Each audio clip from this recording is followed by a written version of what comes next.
Hello students, welcome back to our channel study with PDSS. बच्चों, हम पढ़ रहे थे chapter number 16 of class 11th biology, digestion and absorption. हम कहाँ तक पढ़ चुके हैं? इंट्रोडक्शन पढ़ चुके हैं, डाइजेस्टिव सिस्टम पढ़ चुके हैं, एलिमेंट्री कैनाल भी पढ़ चुके हैं। मेन मेन टॉपिक बता रहा हूँ। और आज पढ़ेंगे डाइजेस्टिव ग्लैंड्स। आपको बच्चों, ठीक है, तो आज हम डाइजेस्टिव ग्लैंड्स पढ़ेंगे। तो इस चैनल को लाइक शेयर सब्सक्राइब ज़रूर कीजिएगा और अपनी एनसीईआरटी ज़रूर खोल के बैठिएगा ताकि उसमें अंडरलाइन लाइन बाय लाइन लगा सके, आप पढ़ सकें। तो बच्चों, क्या होते हैं डाइजेस्टिव ग्लैंड्स? तो चलिए शुरू करते हैं डाइजेस्टिव ग्लैंड के साथ। तो क्या होते हैं डाइजेस्टिव ग्लैंड्स? देखिए, मैंने पढ़ाया था कि आपके जो डाइजेशन है उसमें दो चीज़ें होती हैं, एलिमेंट्री कैनाल और क्या, डाइजेस्टिव ग्लैंड्स। पढ़ाया था ना यहाँ पे, देखिए क्या है, alimentary canal and digestive glands. Alimentary canal तो हमने पढ़ ली। एलिमेंट्री कैनाल क्या होती है? वो एक पाइप होता है जिससे फूड आपका पास होता है। या एक कह दो कि वो पाइप नुमा एक चीज़ होती है जिससे आपका फूड पास होता है। या एक कैनाल होती है जिससे आपकी फूड पास होता है। अब फूड पास हो गया, इसके अंदर भाई कुछ सीक्रेशंस भी डालनी है। मान लो ये फूड है, ये एलिमेंट्री कैनाल है, यहाँ से फूड पास हो जाएगा, तो यहाँ पे कुछ ना कुछ सीक्रेशंस भी डालनी पड़ेगी। वो कौन डालेगा? वो आपके डालेंगे ग्लैंड्स। ठीक है, वो आपके डालेंगे ग्लैंड्स। सीक्रेशन मतलब, मान लो फूड है, फूड तो सॉलिड होता है। फूड कैसा होता है? सॉलिड होता है। फूड सॉलिड होता है। फूड तो ऐसे जाएगा, कहीं ना कहीं चिपक जाएगा, तो इसलिए वहाँ पे म्यूकस आएगा, कुछ ना कुछ एंजाइम्स आएंगे उस फूड को तोड़ेंगे। तो वो कौन करेगा? वो ग्लैंड्स का काम होता है। तो इसलिए आप पढ़ते हैं डाइजेस्टिव ग्लैंड्स। कितने टाइप्स के पढ़ेंगे? 3 टाइप्स के पढ़ेंगे। ठीक है, कौन कौन से? Salivary glands, liver and pancreas. ये 3 ग्लैंड्स पढ़ेंगे आपके सिलेबस में। कौन कौन से? Salivary glands, liver, pancreas. Salivary glands कहाँ मिलेंगे? आपके माउथ में। आपके माउथ में सलेवरी ग्लैंड्स मिलेंगे। लिवर पता है आपको कहाँ होता है? स्टमक के बिल्कुल अगल बगल में होता है। और पेनक्रियास स्टमक के नीचे होता है। तो चलिए शुरू करते हैं।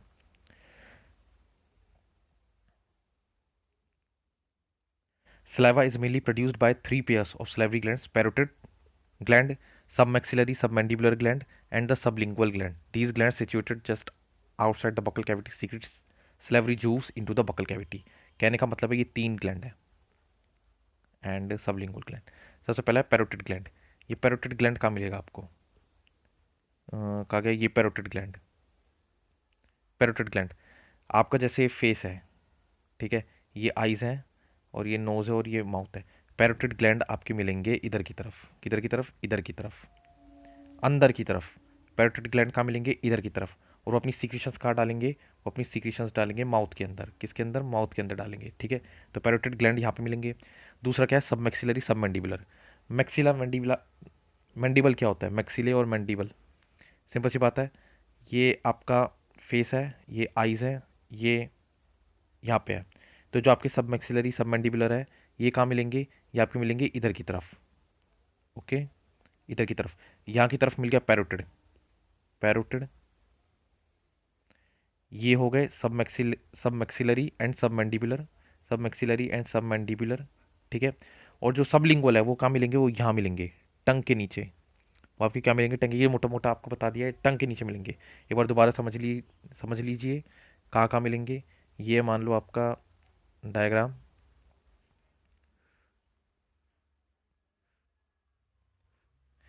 ये फेस है आपका,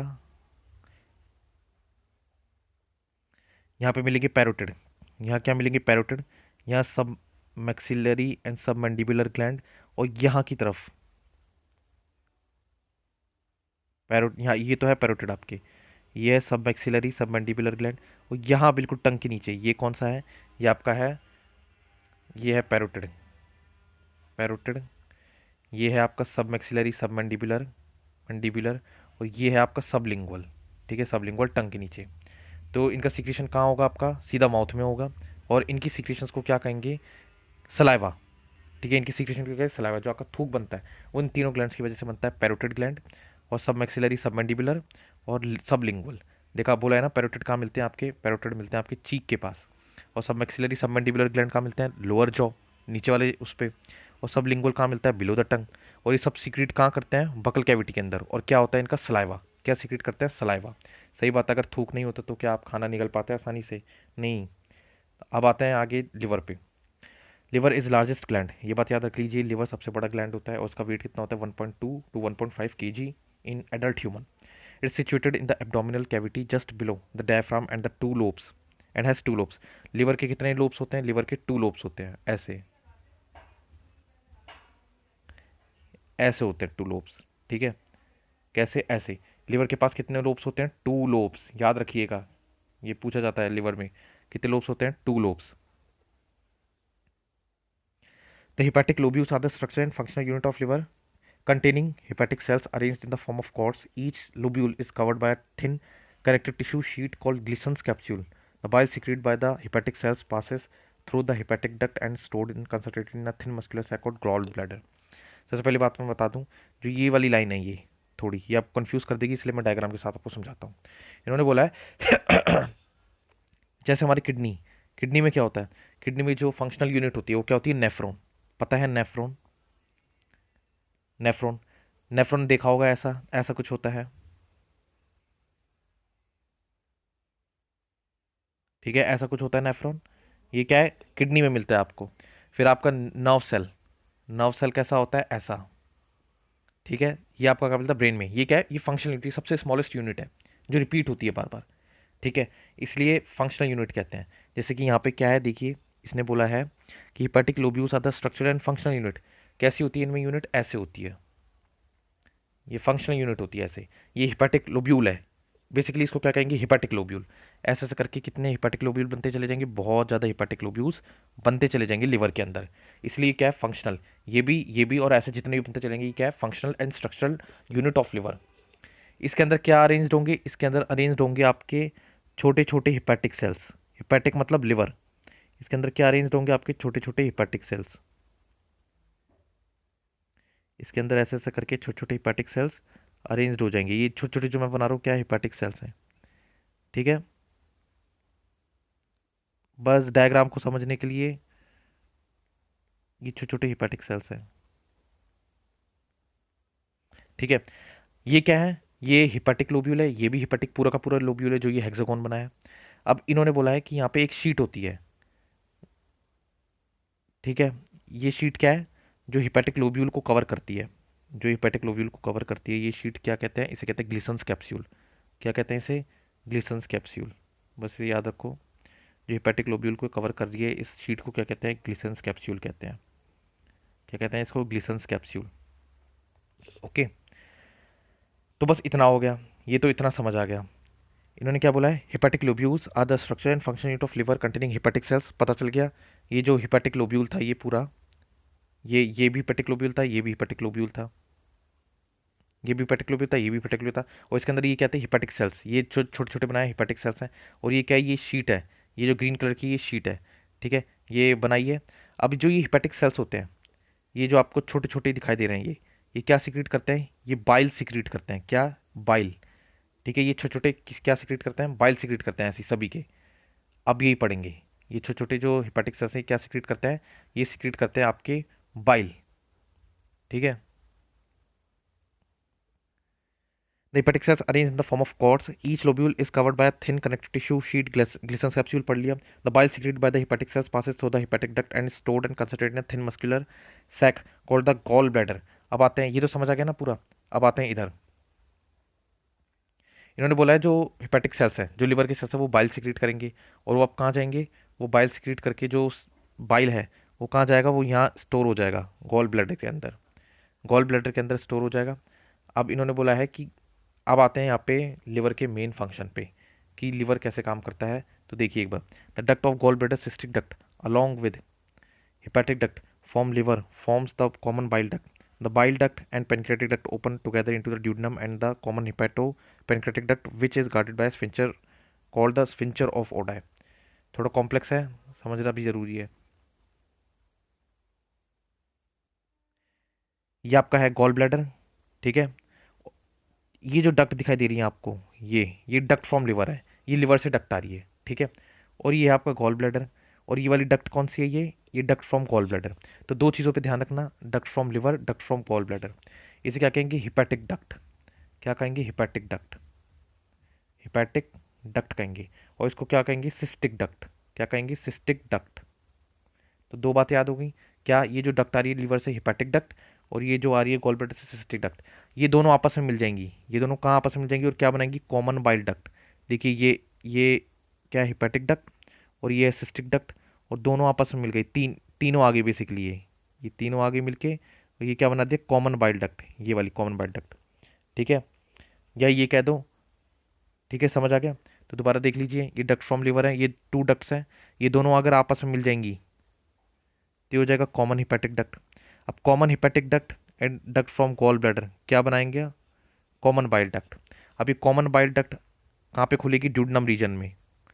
और यहाँ से पेनक्रियाटिक डक्ट भी आ रही है। यहाँ से कौन सी आ रही है डक्ट? Pancreatic duct. देखिए ये आ रही है पेनक्रियाटिक डक्ट, ये पेनक्रियाटिक डक्ट भी आ रही है, और दोनों आपस में खुल जाएगी कहाँ? ड्यूडेनम रीजन में। ड्यूडेनम रीजन में डक्ट खुल जाएगी यहाँ। ठीक है, और अपनी सीक्रेशंस यहाँ छोड़ देंगे वो, यानी बाइल जूस यहाँ आ जाएगा ड्यूडेनम रीजन में। तो बार दोबारा देखिए, ये क्या है? ये आपका गॉल ब्लैडर, ये क्या है? Duct from liver. ये 2 डक्ट आ रही हैं आपकी, ये दोनों आपस में मिलकर क्या बना देगी? Common hepatic duct. अब कॉमन हिपैटिक डक्ट हो गई, और यहाँ पे डक्ट फ्रॉम गॉल ब्लैडर हो गई, सिस्टिक डक्ट, दोनों आपस में मिलकर क्या बनाएंगी? Common bile duct. अब कॉमन बाइल डक्ट और पेनक्रियाटिक डक्ट, ये दोनों आपस में मिलकर, ठीक है, क्या बनाएगी? कॉमन हिपैटो पेनक्रियाटिक डक्ट, यानी हिपैटो पेनक्रियाटिक डक्ट दोनों मिलकर बनाएंगी, और दोनों अपनी सीक्रेशंस यहाँ छोड़ देंगे। ठीक है, और इस सीक्रेशन को क्या कहते हैं? बाइल। समझ आ गया? यही है the duct of gall bladder, cystic duct पता लग गया। Along with hepatic duct from the liver forms the common bile duct. The bile duct and the pancreatic duct open together to the duodenum as a common hepatopancreatic duct which is guarded by a sphincter of Oddi. अब जो यहाँ पे duct खुलेंगी, ये जो duct खुल रही है यहाँ पे किससे स्फिंचर? कौन सा स्फिंचर है? स्फिंचर ऑफ ओडाई। स्फिंचर मतलब जो बाइल अगर यहाँ पे आ गया है, इस रीजन में आ गया, तो दोबारा वो पीछे की तरफ नहीं जाएगा, दोबारा वो इधर की तरफ नहीं जाएगा। ठीक है, मान लो एक बार बाइल यहाँ आ गया, यहाँ की तरफ आ गया, तो दोबारा बाइल वो पीछे की तरफ नहीं जाएगा। ये कौन गार्ड करेगा? यहाँ पे स्फिंचर है, स्फिंचर ऑफ ओडाई। तो ये हो गया हमारा लिवर। पेनक्रियास पे आते हैं। पेनक्रियास क्या है? पेनक्रियास ये वाला रीजन है। पेनक्रियास कौन सा रीजन है? पेनक्रियास ये वाला रीजन है, ये वाला। ठीक है, pancreas is a compound both exocrine and endocrine gland. Exocrine gland क्या होता है? एंडोक्राइन ग्लैंड क्या होता है? Exocrine gland, endocrine gland. ठीक है, elongated organ situated between the limbs of the C shaped duodenum. The exocrine portion excretes an alkaline pancreatic juice containing enzymes and the endocrine portion secrete hormones, insulin and glucagon. Exocrine gland क्या होता है? जो क्या secrete करता है? Enzyme. Endocrine gland क्या होता है? जो क्या सिक्रीट करता है? हार्मोन। ये दोनों बात याद रख लीजिए। जो एक्सोक्राइन ग्लैंड होते हैं, हमारे पास 2 टाइप्स के ग्लैंड्स होते हैं। क्या क्या होते हैं? Exocrine and endocrine. एक्सोक्राइन क्या करते हैं? एंजाइम सिक्रीट करते हैं। एंडोक्राइन हार्मोन सिक्रीट करते हैं। तो जो एक्सोक्राइन पार्ट है वो एंजाइम सिक्रीट करेगा, एंजाइम, और एंडोक्राइन ग्लैंड हार्मोन सिक्रेट करेगा। तो ये बोला है पेनक्रेटिक दोनों तरीके का है। जो पेनक्रियाज है वो कैसे कैसे तरीके का ग्लैंड है? दोनों तरीके का ग्लैंड है, एक्सोक्राइन एंडोक्राइन। तो जो एक्सोक्राइन पार्ट है वो क्या सिक्रेट करेगा? Pancreatic juice. पेनक्रेटिक जूस करेगा और एंजाइम भी करेगा। ठीक है, एंजाइम सिक्रेट करेगा। और जो एंडोक्राइन पोर्शन वो क्या सिक्रेट करेगा? Insulin and glucagon. ये दोनों हार्मोन है, इन दोनों को याद रखना है। तो एक बार दोबारा रिवाइज कर लेते हैं क्या क्या पढ़ा है आज। स्लाइवा कौन प्रोड्यूस करता है? Salivary glands. कितने टाइप के हैं? पैरोटिड, सब मैक्सिलरी, सब मैंडिबुलर एंड सबलिंगुअल। दूसरा क्या है? लिवर। लिवर सबसे लार्जेस्ट ग्लैंड है, ये 2 बातें याद रखनी है। कितना है? 1.2 टू 1.5 AG का है। ठीक है, हेपेटिक लोब्यूल्स हैं जो ऐसे ऐसे करके बनाए थे, वो क्या है? स्ट्रक्चरल यूनिट ऑफ लिवर है। Hepatic cells, hepatic lobules. Cells क्या कहते हैं? बाइल सिक्रीट करते हैं। फिर यहाँ पे आते हैं फंक्शन पे। ये क्या है? ये डक्ट फ्रॉम गॉल ब्लैडर है, सिस्टिक डक्ट। ये डक्ट फ्रॉम लिवर है, दोनों आपस में मिल जाएंगी, कॉमन बाइल डक्ट बनाएंगी। फिर कॉमन बाइल डक्ट और पेनक्रेटिक डक्ट दोनों आपस में खुलेंगी, कॉमन हिपेटो पेनक्रेटिक डक्ट, और यहाँ पे स्फिंचर ऑफ ओडाई से गार्ड हो जाएगा। फिर यहाँ पे आता है पेनक्रियाज। पेनक्रियाज कैसा है? एक्सोक्राइन एंडोक्राइन दोनों तरीके का है। यहाँ पे क्या है? C shaped. ठीक है, समझ आ गया। एक्सोक्राइन पार्ट क्या करेगा? एंजाइम सिक्रेट करेगा, और endocrine part insulin and glucagon. तो बच्चों आज के लिए बस इतना ही। बाकी के लेक्चर में हम पढ़ेंगे डाइजेशन ऑफ द फूड। ठीक है, तो आज इतना ही पढ़िए। तो इस चैनल को लाइक शेयर सब्सक्राइब ज़रूर कीजिएगा। Thank you for watching this video.